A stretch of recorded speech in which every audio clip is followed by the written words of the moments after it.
Yes, it's time to go live on another bicycle live stream. Got the sun behind me there. It's 7:50 a.m. Saturday the 19th of September. I've ridden 37 kilometres and this is warming up into a really nice spring morning. So I wanted to talk about this morning the wonderful cafes that they're fully vegan, and they're either opening up fully vegan or they've been plant-based and they're ditching dairy. And you know, in the last week I've added 3 to the Brisbane list, and I've had a couple in the last couple of months on the Gold Coast and more to come. And it's just, I just want to talk about supporting plant-based cafes that are saving cows by ditching dairy, and how easy it is to do, and how successful they can become, and how much a committed vegan wants to support these establishments where possible. So I think the most recent one was a couple of days ago. I found out that Dickies in New Farm had gone fully vegan. Now, they were a plant-based, what they call a plant-based cafe, and you know, that term plant-based really gets a bit of abuse in its usage. It's really people sort of, the definition of it gets mucked around with a bit. But anyway, so I was really pleased to find out that Dickies in New Farm had gone plant-based. And I messaged them, and they themselves were, the person I was speaking to said they were really felt so much better about going fully vegan, that they ditched the dairy. Did I say they'd gone plant-based? They already were plant-based, but they ditched the dairy. So they felt really, they felt the ethical connection. That's what I got with the message I received from them. And I think that's really important to understand, that they realised that they were walking their talk.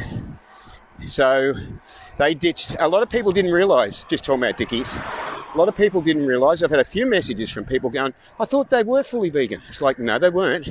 And that's sort of trading on that plant-based terminology to sort of get in there, So no, they weren't. But they saw the light. They went and ditched the dairy that they had for coffee. And so I've added them to my Brisbane fully vegan guide, which I have plans to do a map version of it. So stay tuned for that. It'll probably be a project after I've done the music videos. So back on track again. We've also had 2 other places open recently that are fully vegan from opening. Your Mantra, I heard about during the week. It opened only this week, I think, beginning of this week. So Your Mantra is fully vegan in Brisbane. In Greenslopes, I think it is. I'm just going off memory here. And they were really positive. And, I messaged them, and, they were really keen, and said they can't wait for me to drop in. And so it's really nice to get that sort of positive vibe from a fully vegan place. And then you've also got, maybe a couple of weeks earlier, Planta was one I found out about in Brisbane as well, which is a relatively new one. So I added that to the Brisbane guide as well. It was like, this is fantastic. On my Brisbane guide, there are 30 fully vegan places now on the guide. So that's Brisbane, you're doing well. Now on the Gold Coast, we've had, a couple of months ago, we had Docodemo at Miami go fully vegan. Thanks to Jared and Vian, they saw the light, and they went over to a fully vegan menu. And I mean, yeah, it's a great menu too. Really love the food there, and the atmosphere there, and the staff, and that really great. So big shout out to them. We had a vegan lunch there maybe 2 months ago, and we had 30 people come along. They loved it, so good turnout. So and as a flow on from that, after seeing how well supported they are, Jared was telling me that because they're connected also with Kuan Yin in Southport, which has been there for years, and which the original owners, Thomas and his wife, are, moving out of it, because they're connected with there, they're making it fully vegan as well. He said he thought it would be about a month before it was fully vegan, and in fact he only had 3 dishes on the menu that he knew of that weren't vegan.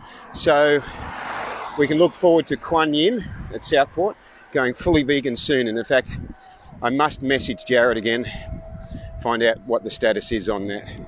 Now, also on the Gold Coast, of course, we had Siam Purity go fully vegan about, what have we now, 5-6 months ago, and they moved to Pacific Fair, went fully vegan. And also in May this year, Los Vejos in Coolangatta went fully vegan. The owners themselves went fully vegan, and then they made the cafe fully vegan. So what is this telling us? This is telling us several things, that it can be done, and it's been done repeatedly. There are many, many examples, other examples of existing cafes that have been trading for years that are fully vegan. Raw Authentic went fully vegan about maybe 4 years ago now, and fantastic guys there, fantastic food, love it. So definitely like to mention them. We saw Chrissy take over Goodness Gracias. She sold it now to a new owner, but she took over Goodness Gracias, made it fully vegan.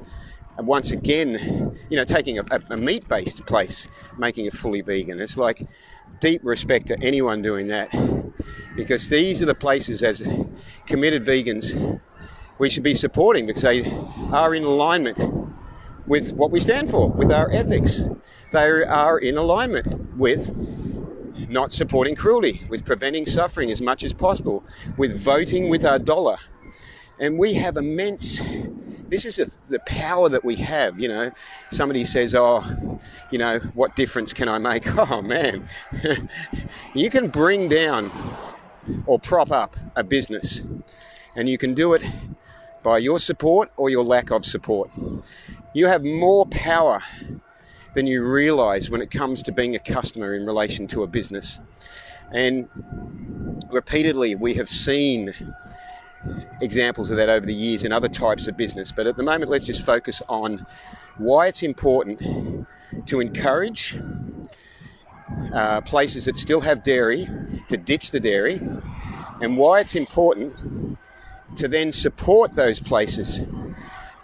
Because the big statistic that I keep in my mind all the time when it comes to dairy, when people say to me, they've only got, milk for coffee. It's like, as if it's like, it's only a little bit of enslavement and suffering and exploitation. The big statistic that I keep in my mind is that annually, worldwide, because of the dairy industry, 20 million, that's million, male calves are sent to slaughter from the dairy industry. They are an unwanted product or byproduct. They are the same as the male chicks in the egg industry. They are unwanted. They are slaughtered at a very young age for veal in the case of calves, or at an even younger age, they are macerated in the case of the egg industry. So we have such opportunity to change demand by places we support and places that we don't support. And it's not a case of necessarily hating these places that haven't got it together yet. It's a case of education. It's a case of awareness. And it's a case of giving them the opportunity to do something about the fact that they're supporting places that have dairy, are supporting, especially plant-based places, are supporting the slaughter of 20 million male calves annually for veal. So we can educate them about this, and once they're aware of it, then they can choose to do something about it, or they can remain complicit because they now have awareness. They are remaining complicit now in the slaughter. There's a big difference between, let me just focus on this intersection, looking good. It's a big difference between doing something that's not right. There's a big difference between doing something wrong and you're not aware that it's wrong. There's a big difference between that and then finding out that it's wrong and continuing to do it, continuing to support it, continuing to go, oh, well, yeah, no, I know the dairy industry is awful, and but what can you do? And would you like dairy milk with your coffee? It's like, well, you know what you can do. You're aware of it now. You own the business. Educate the customers. Other businesses before you have done it successfully, and you can do it. If you're going to stay in the business of supporting cruelty, to any business owner that's in the business of supporting cruelty, you have made a conscious decision. If you're aware of that cruelty, you've made a conscious decision to support it, and that brings, as I've mentioned many times before, karmic repercussions. It's unavoidable. Once we support cruelty in any form, we have karmic repercussions. So, it's like saying how much death is acceptable. None. How much exploitation is acceptable? None. How much enslavement is acceptable? None. How much suffering and torture and artificial insemination and how much is acceptable? None. And this is why it is wonderful to see plant-based cafes where the owners have woken up and they've gone, we cannot support the dairy industry anymore. There are so many plant-based milks that in 2020 there is no excuse. How could there be any excuse for not having a wide range of cruelty-free alternatives? And, something that comes to mind as I start to think about winding up this live stream is that years ago, for 13 years, I had my own business, a promotions business, Ozpromo. And it was, I started it as a one-man show. It grew rapidly. This is back in 85, 86. It grew rapidly.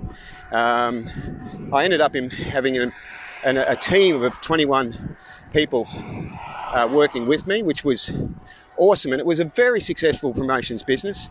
And I sold it in 98, and it continued on for another 20-something years until it was recently bought by a competitor.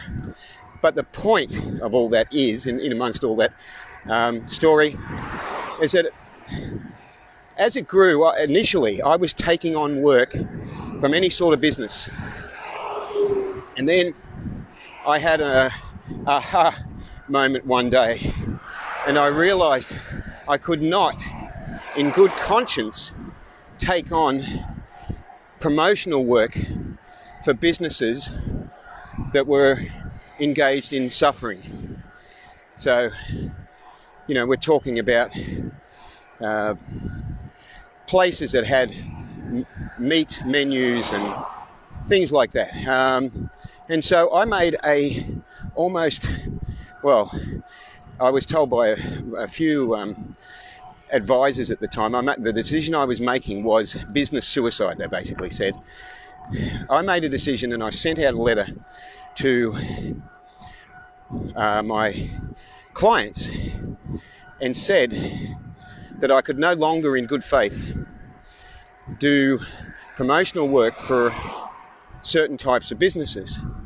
And some of those businesses got quite angry with me. They were in a state of disbelief. They said, "You are shooting yourself in the foot. Are you deliberately trying to ruin your business?"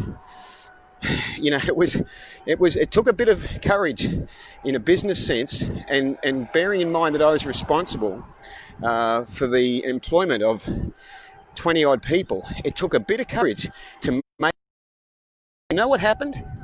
I stood by my principles, and we became busier as new clients came in that I was able to do promotional work for, that took over the existing clients that I was just giving away to my competitors. New clients came in and we became busier. And it was just such a confirmation that when you stand by your principles, if you have faith to stand by your principles, you will be spiritually supported and guided and protected. So think about that. As a customer, let's think about supporting the fully vegan cafes that have ditched the dairy, or the plant-based cafes that have ditched the dairy. Let's support them. Let's say, hey, we really appreciate that you're no longer contributing to the slaughter of 20 million male calves per year. We absolutely appreciate that. So let's support them with our custom, and let's educate those that are still, those other businesses that still think a little bit of dairy milk, a little bit of suffering, a little bit of death is still acceptable. Obviously it's not, and hopefully that gives you something to think about on this beautiful spring morning. And I'm going to go and do some more of my music video. So live vegan and save lives. Thanks for watching, and I'll speak to you soon. Ahimsa.